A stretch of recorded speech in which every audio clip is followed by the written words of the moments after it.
So today I'm with my boyfriend, and this is telling my girlfriend my Kenya story. Alfie, why did you go to Kenya? Why did I go to Kenya? Because I wanted to. No! Tell them why you actually went to Kenya. Oh, right, okay. What was the experience for? So, build houses for the poor over there, and build the roads, and build a school, and other different projects.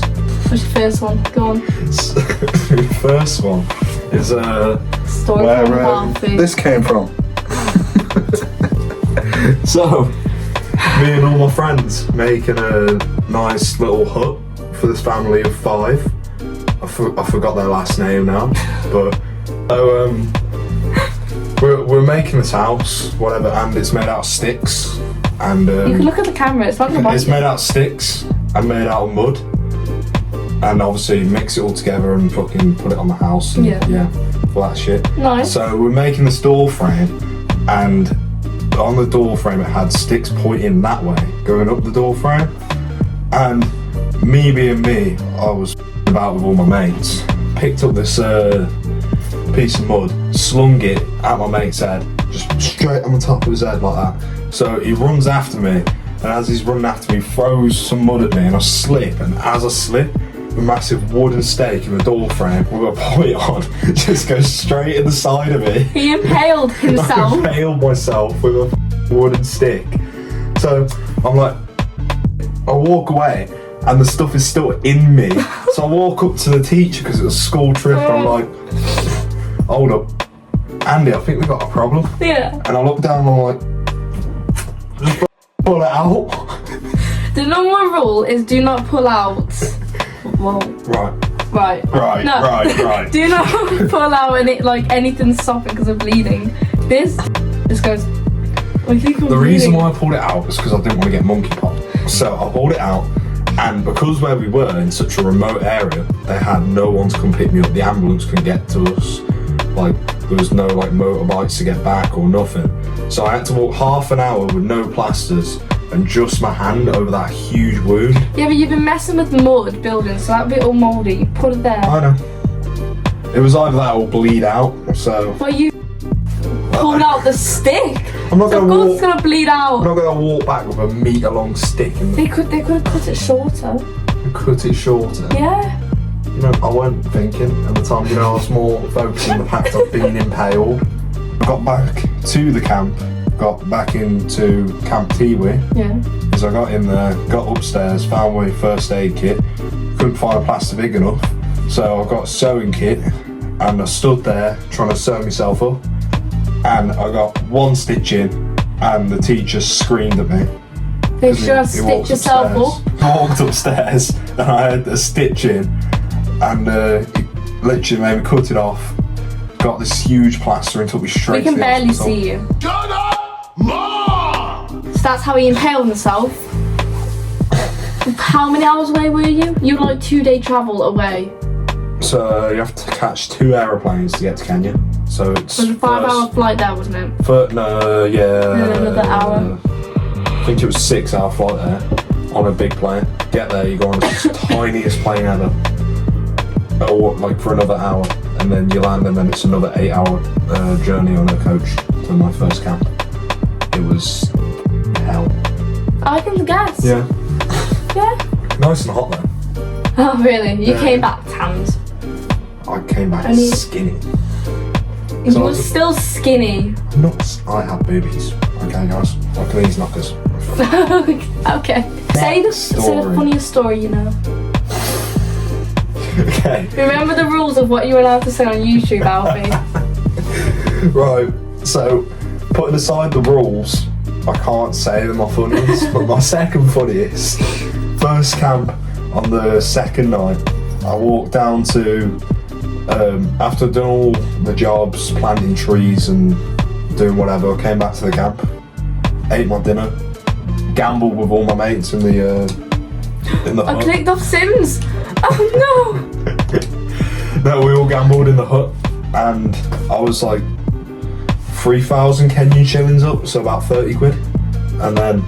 What's the Before- difference between Kenya and British money? Well, Kenya money is barely worth anything. It's like I could go down to the shop in Kenya and pick up a bottle of Coke for, what, 20-30p? In equivalent to our money. It's so cheap. I was done gambling. I thought, I'll get all the lads together, we'll go down to the campfire. So we're all there, it's a shared campfire, and there's all these different people around the campfire. And I looked down in my pocket and I was like, shit, I've got a tiny Lynx can in my pocket. Oh no. One of the fucking travel Lynx cans. Oh no. It was about that big. And I had it in my pocket and it was practically empty, so I thought, I'm gonna shout to everyone, get out the way, and I'm gonna throw it into the fire just to see what happens, see if it blows up. And I threw it into the fire and it was like a mushroom cloud. Everyone screamed and jumped out the way. It went up like a mushroom cloud. The fire hit the tree right next to it and then luckily did spread. And the fucking teachers, every single one of them, all ran over and started like saying, who did it, who did that? And one looked me in the eye and went, did you do it? I went, no, it must have been random combustion. And at that, they knew it was me, so I just came forward and admitted it. How you didn't get sent back? I know. You're out there? Yeah, I'm alright. Yeah. How you didn't get sent back to England will forever shock me. But well, they said I could either be sent back or I have to sign a contract. I was like, oh. So I thought, what's worse, sign a contract to go back home? Yeah, because the food. The food was like more than lentils, beans, and a bit of bread. I said to him he could swear. Every single sentence he's said so far. Right, now carry on your story. Okay, so carrying on. Me and all my lads were all nervous, thinking, we're gonna go home, we're all having a laugh. So we thought, let's try and play the victim. So he said to us before, he's going to give us the answer in the morning after he gets in touch with everyone.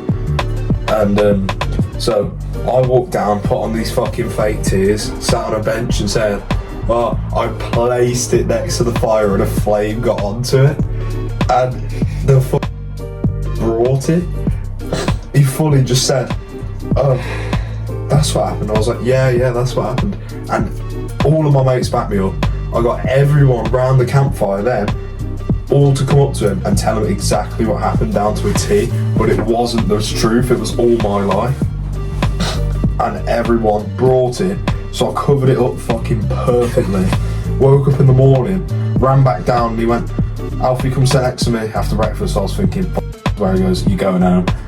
And I sat next to him, he went, got this contract here, just sign it. I read the terms and conditions, it said, I must not endanger people by blowing up fires. The second one was, I must behave whenever I'm told to.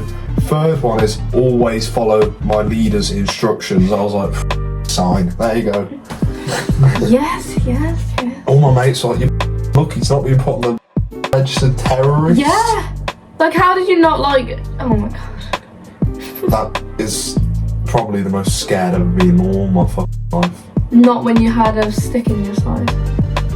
It wasn't too bad, the stick in the side. It was That just a would walk be- back. It'd feel terrible for me. No, because you're in shock. I was in shock for a good Yeah, but 20 seeing minutes. blood.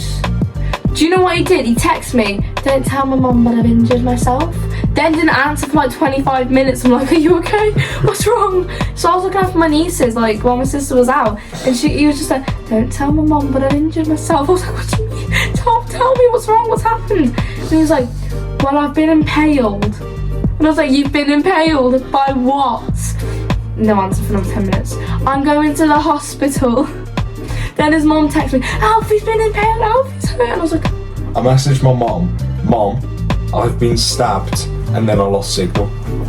yeah. So she thought I'd been stabbed by some about. So then I got like another message of his mom being like, he's going to hospital. I was like, no. He's texted me, he's fine. Where's my fringe doing that? And then he got to the hospital and he sent me a photo of his cut in the room. Then he sent me a photo of the room. He was like, it's clean. It is. Because like obviously, like in Africa, you get the idea it's not clean, and especially where he was. Like he was in the poorer side of Kenya. I was in the very, very poor side. So you expect like no real hospitals or anything.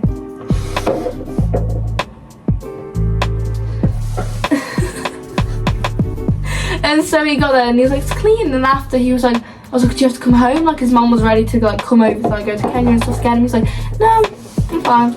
I weren't arse really. Yeah, but then the next camp he was in was a swimming, like it was a beach. It was a beach camp. He was told, do not go in the water. Because there could be parasites in the water can go into my body. But did I fucking listen? No, I snuck off late at night and swam about, what, 11 o'clock at night? Hated it the first 2 weeks. Absolutely hated it until I made my mates. Literally all it was wake up in the morning, have a laugh. All the way until like 3 in the morning, have a laugh. Friends. I need friends. You need friends. What the f is going on with my hair? And I've just agreed that I have weird hair. We're gonna go say goodbye, Alfie. Bye. Bye bye.